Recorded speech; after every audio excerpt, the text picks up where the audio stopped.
नमस्कार विद्यार्थी मित्रांनो, ज्ञानदीपच्या ऑनलाईन प्लॅटफॉर्मवरती तुमचं स्वागत आहे. आपण यूपीएससी सिम्प्लिफाईड ही सिरीज घेऊन येत आहोत पीवायक्यूच्या आन्सर रायटिंगसाठी, आणि त्यात आपण यूपीएससीचे पीवायक्यू डिस्कस करत आहोत. तर आज आपण इंटरनल सिक्युरिटीचे क्वेश्चन डिस्कस करणार आहोत. तर बघूया आपण question. Naxalism is a social, economic and developmental issue manifesting as a violent internal security threat. In this context, discuss the emerging issues and suggest a multi-layer strategy to tackle the menace of nationalism. तर पहिल्यांदा आपण question decode करू. हे त्यांनी simple statement दिलंय basically. ह्याच्याला जास्त आपल्याला importance द्यायचं नाहीये, जस्ट जस्टिफाय करायचं आहे हे स्टेटमेंट आपल्याला. आपला क्वेश्चन काय आहे की इमर्जिंग इश्यूज डिस्कस करायचेत आणि त्याच्यानंतर सजेस्ट करायचंय काय, मल्टीलेअर स्ट्रॅटेजी. म्हणजे आपल्याला मेन क्वेश्चन आपला आहे की इमर्जिंग इश्यूज आणि स्ट्रॅटेजी एक आपल्याला द्यायची आहे. हे फक्त स्टेटमेंट आपल्याला जस्टिफाय करायचं आहे. तर बघू ह्याचं स्ट्रक्चर कसं असलं पाहिजे. तर फर्स्ट वन काय, इंट्रोडक्शन. इंट्रोडक्शन मध्ये काय, तुम्ही नक्षलिझम किंवा लेफ्ट विंग एक्स्ट्रीमिझम डिफाईन करा आणि त्याला मग तुम्ही एक डेटा द्या इंडियाचा की रेड कॉरिडॉर एरिया कुठल्या कुठल्या एरियात आहे. ओके, त्याच्यासाठी मॅप काढा तुम्ही. कुठल्या कुठल्या एरियात आहे तो रेड कॉरिडॉर एरिया दाखवा आणि त्याचा सोर्स काय द्या, मिनिस्ट्री ऑफ होम अफेअर्स. प्रत्येक डेटाला सोर्स देणं खूप गरजेचं आहे, तरच तुमच्या डाटाची ऑथेंटिसिटी वाढते. त्याच्यामुळे प्रत्येक डेटाला जिथे पॉसिबल आहे तिथे तुम्ही सोर्स द्या आणि कुठेच नाही सापडला सोर्स तर अॅन्युअल रिपोर्ट द्यायचा मिनिस्ट्रीचा, रिस्पेक्टिव्ह मिनिस्ट्रीचा. त्याच्यानंतर बघा आपण काय करायचं बॉडीमध्ये, सोशल आणि economic and developmental underpinnings of nationalism आपल्याला जस्ट मेन्शन करायचे, जे क्वेश्चन मध्ये फक्त स्टेटमेंट मध्ये दिले.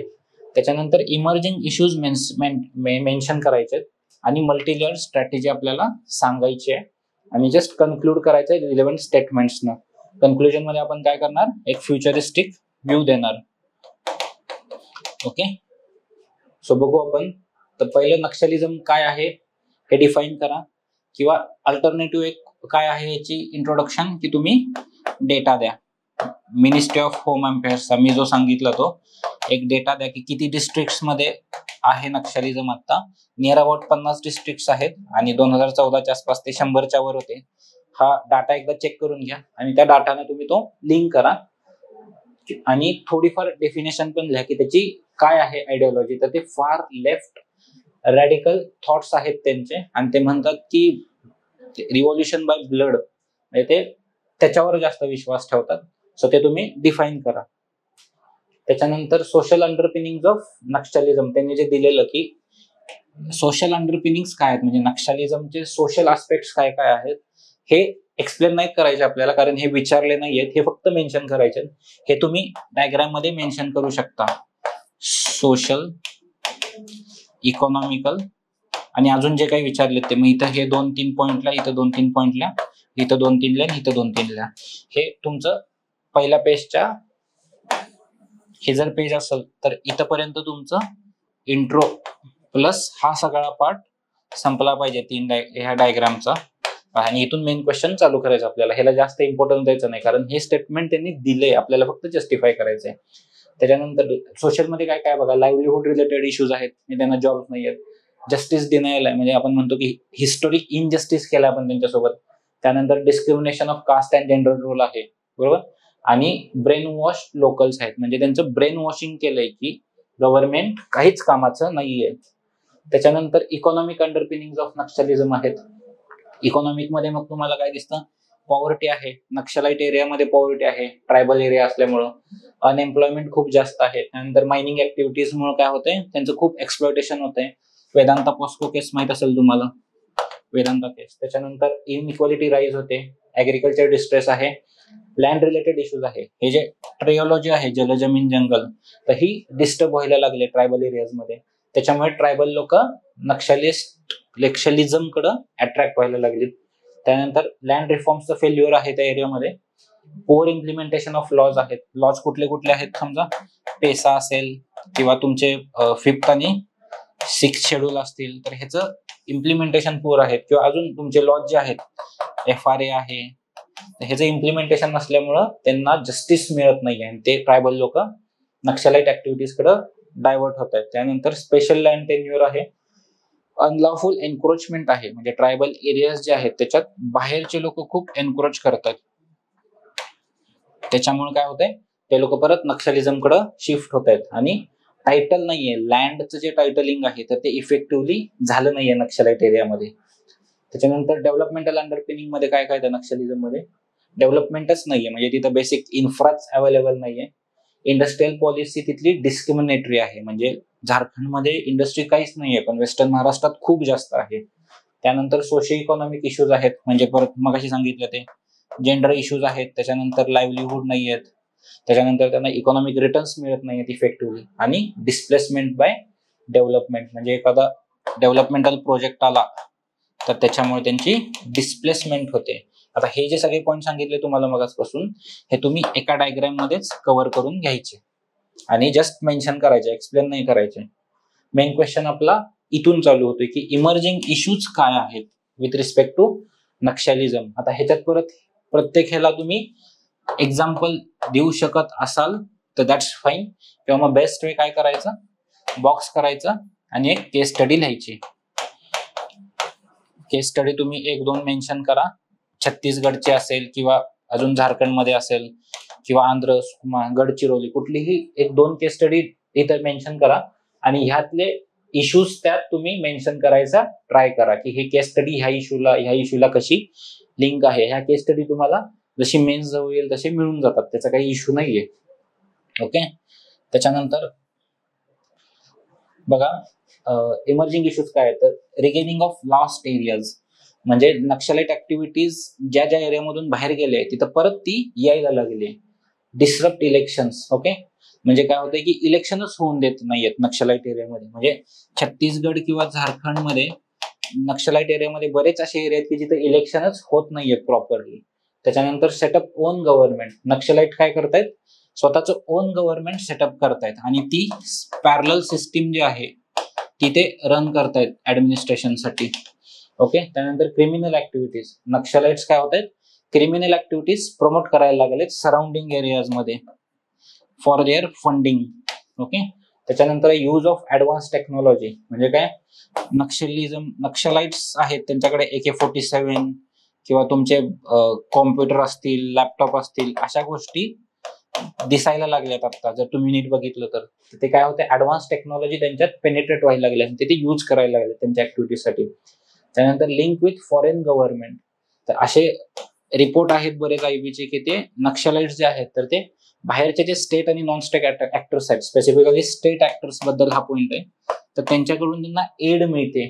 ह्याच्यात तुम्ही जर शुअर असाल तरच एखादा एक्झाम्पल लिहा, अदरवाईज इथं अननेसेसरी कुठल्याही कंट्रीचं नाव देऊन एक्झाम्पल लिहू नका. फक्त मेन्शन करा, आयबी रिपोर्टनं असं मेन्शन केलंय की फॉरेन फंडिंग खूप येते. त्याच्यानंतर वुमन अँड चिल्ड्रनला ते नक्षलाइट ऍक्टिव्हिटीज मध्ये खूप मोठ्या प्रमाणात ओढवून घेत आहेत आणि स्टॉलिंग ऑफ डेव्हलपमेंट, म्हणजे काय, डेव्हलपमेंटसाठी अपोज करतायत नक्षलाइट्स, ते डेव्हलपमेंटला विरोध करतायत, त्याच्यामुळे डेव्हलपमेंट तिथली होत नाहीये. हे झाले आपले emerging issue with respect to Naxalism. त्यानंतर मल्टीलेयर्ड अप्रोच काय पाहिजे, तर मल्टीलेयर्ड म्हणलं इथं म्हणजे तुम्हाला काय पाहिजे, पॉलिसी लेवलला पाहिजे, ऍडमिनिस्ट्रेटिव्ह लेवलला पाहिजे, त्याच्यानंतर इंटरस्टेट असेल, पोलीस असेल, तर असे तुमचे मल्टीलेयर्ड आले पाहिजेत.